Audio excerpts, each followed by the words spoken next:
Hey y'all, this is AL Thick Madame, and this is the recap review for Family or Fiance. Y'all, we ain't even got to the introduction of who these people are, and they already setting it off on the left, right, front, and back.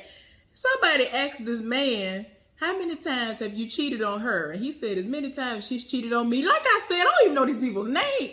Like, I'm sorry, y'all. They be setting it off. They be setting it off. I'm like, ooh, this is already not about to work. Already, like, no. But anyway, let me try to get into it a little bit further to at least find out these people's names. Lord, y'all, my bad. Child, they still doing the most. The thing ain't even came across here to say what these people's names are yet. And I was about to say Dr. Nicole. And shoot, Tracy McMillan to set it off and was like, we're about to do something we've never done before on this show. I'm like, what? Like, this finna be the most. I already feel like this is finna be doing absolutely too much. But let me get into this now. My bad. Because I was just not expecting under this foolishness. The bride and groom possibly to be, their names are Tasha and Victor. And I'm already getting Portia and what's that man's name? Her fiance. I don't know why I can't think of that man's name. But yeah, I'm already getting them vibes. Like, she seems really young and he seems like he's much older than her. Hopefully somebody will say some ages soon so that I can go on ahead and be like, yeah, oh, okay. That's what I thought. Okay, y'all. So, Victor and Katasha, they're there. There is a 30-year age difference. She's 25, he's 55. And how they met was he would go in the grocery store and he used to see her all the time. And he felt like she was switching for him and all this other stuff. And he would just come in there every single day, buying stuff he didn't need just so he could flirt with her and talk to her and all this other stuff. And at the same time, had a whole wife at the house. I don't understand why people don't put the same energy that they put into people who don't belong to them. Why don't you put that same energy into people that you have papers on? Why don't you put that same energy into the people who you're supposed to be in a monogamous relationship with? I don't be understanding. So anyway, this man got a whole wife at the house. She was 19, okay, y'all, she was 19 years old. 19 years old when he first approached her, and he said he was 49. Okay. So they got together, and 6 months or less after they got together, she found out that he was lying and that he had a whole wife, and so she was done with him, and they were like off for a month. And she was convinced by him that he was gonna get a divorce and he didn't want to be with the wife no more. She became homeless because her mama put her out for whatever reason, and he convinced his wife that she was just some random person who needed a place to stay. And I'm just like, but anyway, they basically had to act like one of those couples that living with one of the other person's parent, and they be like, ooh, we can get it in when they leave and go to work. Ooh, we can get it in when they leave to go to the store. We got to sneak around to go have sex and to act like we're a couple. And he basically would tell her, all right, you need to act this way when she around because she don't know what the situation is. This went on for at least a year. Living up in this woman's house with her husband. The wife finally put two and two together and was like, I ain't got time for this. But I guess she wasn't in the right financial place because she just went to another room and they set up shop in one room together and were able to sleep together whenever they wanted to, I guess. Okay. So yeah, they had met up with Tracy. They talking to Tracy. Found out he's been divorced 3 times. That's something that Tracy and him have in common. And I'm just like, what in the world? So she was like, okay, so what you think gonna change this time? He said this is the first time he's actually loved somebody. She's shown him how to love.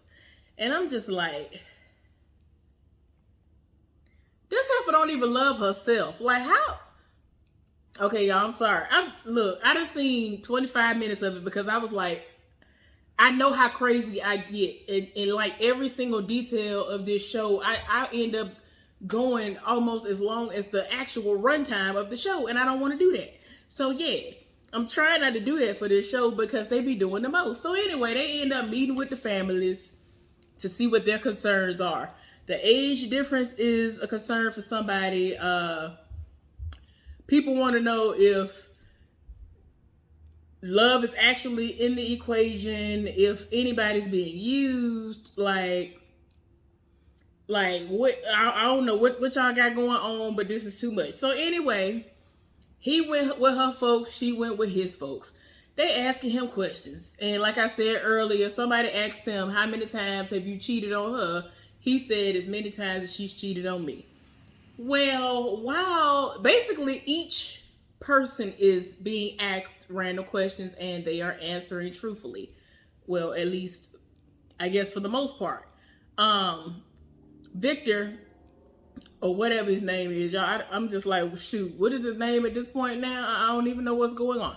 But the groom, possibly to be, was asked a question in particular and wanted to know, the people wanted to know, were there any domestic violence situations ever going on? He's trying to make it seem like, no, she would be the first one to do something. It was to the point where a random person on production staff was like, are you being serious? Like, what is going on? He was like, no, there's no violence. There's no abuse going on. Well, his stepdaughter is one of the people who is there. And she is the same age as Tasha. And that day was really their official first time meeting one another. And so they are talking. You know, everybody doing their task at the same time. She's like, look, I just want to know what this situation is about because you basically making it seem like you were hanging on and holding on to this relationship. It seems like it's a financial benefit for you. The woman said in the confessional that she feels like it was a sugar daddy, sugar baby-ish type of situation. Like, and people want to know if he's controlling, like what is going on. Like, they don't know what's going on. I think one of his sons is there and they're like, every time we look up, y'all seem like y'all are all right 1 minute and then y'all are hollering, cussing, and fussing the next. Y'all off again, on again. It's just too much going on. Everybody tired in their spirit. Like, it ain't making no sense. At one point in time, this heifer left. She completely packed up and moved away somehow. I guess they were well established into their relationship by the end to where she had options, because when she was asked earlier by somebody else, she was like, well, I had exhausted all of my options, so I didn't have anywhere else to go. So that was the only reason why I was staying with him and his wife. She left for 7 months. And it was because he is doing what he always does, which is fighting and bopping, apparently. She says that he's always online talking to people, always flirting with people, always doing the most. And it's like, what is going on? Her stepmama is there. And her stepmama was like, okay, for him to be a womanizer and all of this, like, what is making you want to stay? Like, I don't understand. Everybody is seeing that he's controlling. And she says, well, I don't feel like he's controlling. And so his son was like, well, it comes off like every time you basically got to be up under him. You got to be right there. He got to be right there with you while you talking. Like, what is really going on? It seems like you can't even have your own mind. Why is it that he always speaks for you? And she was like, well, I'm shy. I don't really talk like that, so I don't even mind. And everybody's just like, you can tell he's definitely controlling. He's 30 years older than her. Then what is more disturbing? Well, one of the most disturbing things that she said was that he sees her as his daughter, and she looks at him as a father figure. And she was like, I know it might not sound right, but, and I'm just like, she didn't say role model. Maybe that's what she meant to say was role model. But she said, oh, he's a father figure. But the fact that he says that he looks at her like his daughter, come on now. Come on now. Like, this is just too much. I'm so tired of my spirit. Like, what kind of foolishness? Like, I just can't, y'all. I cannot. I'm just like, what? What is we doing? So anyway, the stepdaughter and Tasha get into it so bad that they have the camera over there on Victor and her folks. All you hear is the two of them going back and forth. Somebody said, who is that? Somebody said his daughter and his fiance. So they get up and walk over there. It's bad. I was trying to figure out who said somebody slapping somebody's wig off. Tasha told this girl, don't make her have to slap her wig off or something. I was like, Lord. Child. And so she was like, who are you talking to? She was like, you. He ain't got no wig on. Don't nobody else over here got a wig on over there. Oh, you know I'm talking to you. I was like, oh my gosh. Like, she set it off. She started cussing and fussing so bad. He came over there. Victor came over there, hugged her and all of this. I was just like, Lord. He tried to get her to calm down. I was like, somebody please do something, because this is just too much. So anyway, they end up going inside and they eating, and somebody was like, well, we just want to know what all is going on. Like, y'all, it was just a mess. So then the stepmama was talking to Tasha, and she was just like, look, I know that y'all ended up having some situations to go down over there where you were at, but we had a pretty decent, interaction, but we were trying to finish. And one of the things that she didn't really have that much clarity on was he abusive? What is going on? And she basically was like, well, he didn't want me to talk about this, so please don't bring it up to him. I don't even want to have to think about what might happen. Girl, that sounds like you getting beat for breakfast, lunch, and dinner around here. What is going on? I don't be understanding. Like, ain't no children involved. Like, you can run and go to a shelter at this point if you ain't got nobody that you can lean on. The stepmama acting like she here for her, so it's like, why you act like you ain't got nowhere to go? The stepmama is like, nah. Like, if you ever need anything, you can call me, right? Oh, okay. But she acting like she lived for this man. I'm not understanding. Child, I'm at the point where the stepmama has approached Tracy. Despite what she talking about over there. She was like, forget all that. Excuse me, can I have a moment of your time? So she's meeting with her and she's telling her what she has found out. She was like, this is a very serious situation. This is very serious information that I found out. There have been abuse situations that have happened. I don't want that for her. Like, she had, in the fact that she told her before she even went to Tracy, I don't want to hear nothing about you coming up dead. Like, I don't want to hear all of this. I don't want that to be the situation for you. I don't want you to die. I don't want you to be abused. I don't want none of that for you. And it's sad that she over here like, oh, well, don't tell him because I don't even want to know. I don't even want to have to figure out what might happen. What you mean what might happen? You acting like a child that's scared that they about to get whooped by their parent. What kind of raggedy relationship is this? This got to stop. It's got to stop. I don't be understanding what people see in situations like this. I cannot. Okay, y'all. So I finished the episode and I just cannot. So anyway, Tasha's stepmama revealed to her, which is something I feel like she already knew this, that she is an abuse survivor. And it was so bad that she was in the hospital and she couldn't walk, couldn't talk. Like, that's how bad it was. And she prayed and said, Lord, if you get me out of this, if you heal me from all of this, I will leave. So she got the strength and left. Like, some people have to die to get out of these situations. She was beaten within an inch of her life and she was just like, okay, I'm done. So despite all of that, she was like, look, don't tell him, don't tell Victor none of this, whatever. So like I told y'all, she told Tracy what was up. When they ended up meeting up the next day, they had a conversation, and she was like, your stepmama came to me and told me this. And as soon as Tracy said what she said, Victor looked at her like, and she was like, no, don't look at her like that. And he was like, no, I'm just looking at her. Like, because she straight up was like, don't look at her like, I can't believe you said that.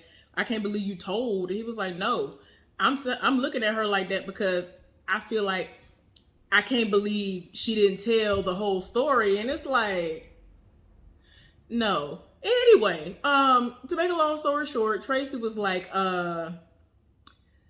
it's a lot going on here. Do you mind if I talk to Tasha one-on-one? You step outside or go in the house or wherever you're going to go. So she spoke to her one-on-one. First of all, I don't know if y'all paid attention to it, but once it came out of Tracy's lips and they zoomed that camera in on Tasha, you could see the fear all over her face. Like, she was holding back tears and everything. Soon as the man left up out the room, she sat there in it. And she went and got her stepmama. She was, before she went and got her stepmama, she was crying. Tracy went over there, tried to console her, and she was like, this had to have been very heavy. This had to be something very heavy that you were carrying. Like, it was very brave of you to come here and say this. Now, the fact that Tracy already said earlier to her stepmama, you know what I'm saying, this might have been her way of coming out and telling everybody this was the situation so she can get out of the situation. So yeah, and she was like, I just wanted to get it out. I just wanted everybody to know my story. And so they talking, and she was just like, look, like, this is just not the way. This ain't the way it's supposed to be. So then she went and got her stepmama, and she was talking to her. Well, keep in mind, this is still day 2, and they normally do 3 days. Well, they ended up having a meeting.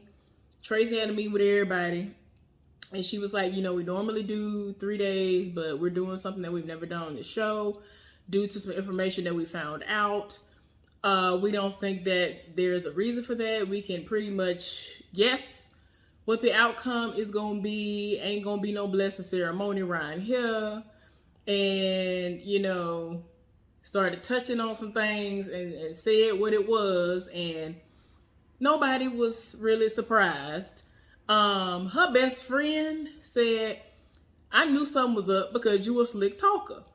I was like, woo, child, because he ain't say nothing really to nobody until she said something. And like, her stepmama was trying to be nice about the situation. She was like, I like y'all relationship, but if it ain't working, it need to just stop, or y'all need to work on y'all selves and whatever, child. When that best friend said what she said, he was like, can I say something? And so he started trying to say, in most abusive relationships, it's the man mostly. But in this situation, that's not necessarily the case. I was just like, if you don't get. So, Tracy had to look at him like, sir, if you don't get somewhere, sit down. Because it's like, he don't want to take no accountability. I'm just like, what is going on? What is going on here? Like, no. So anyway, to make a long story short, Tracy was like, y'all need to do at least 30 days no contact. Now keep in mind, Tasha said that she still wants to leave with him. Despite saying all of this, she said she still want to leave with him. Now, this was before this meeting happened. So in my mind, I already know, like, oh, she's still going to go home with him. Like, at this point, like, does she have anything? Does she have a way to go and support herself? Does she feel so threatened and so, like, she really, you can tell she ain't got no self-esteem. You can tell that she is just so easily manipulated. And in any situation, it's just easy for him to just talk his way into and out of any situation. And she just gonna be here for it. So despite all of that, child, they did the least, and they ignored everything that Tracy said and went straight to the house and was together, and they went to the courthouse and got married. and she ain't had no contact with her stepmama since. And like, the fact that you doing all this, that lets me know that he is definitely controlling you. It wouldn't surprise me if he said to you, if you want to keep on living here and up under this roof, and I pay your bills and we do whatever, that you better not have no contact with your stepmama and nobody else that might support you. Because the fact that everybody, before we even got to the part where we found out for sure, for certain, that abuse was going on, that everybody thought something was going down. And then it is. And it's like, everybody was like, well, why is it that he got to talk for you? Why is it that he come off as controlling? Like, is he controlling? And she told me, well, I don't think so. It's so sad. It's so sad. And it's like, you had all that support there. You had a way out. Tracy said, we will help you. That's why, like, when everything started to unfold, I was like, Lord, somebody please say they're going to help this heifer, because I feel like she's there because she feel like she ain't got nowhere else to go, like she didn't when she got kicked out of her mama house. Like, what is going on here? Like, I cannot, y'all. It's some foolishness. You should have sat up here and went to the courthouse. None of the relatives no relatives and all that stuff was present. Went and did it anyway. And it's like, wow, you signed up to get beat for breakfast, lunch, and dinner when you had all kinds of way out. I really feel like the stepmama would have helped. Tracy already offered up services. I really feel like Tracy would have been able to help do something so that she can go and do something on her own. I feel like he one of them dudes that's from the old school that was like, I'm gonna work, you sit at the house and do nothing, and you gotta depend on my check, and you gotta depend on me. He probably drive her around. She probably ain't even driving a vehicle of her own so that she can get away if she need to. Like, I just can't. I can't. But anyway, y'all have a good one. I'll talk to y'all later. Bye.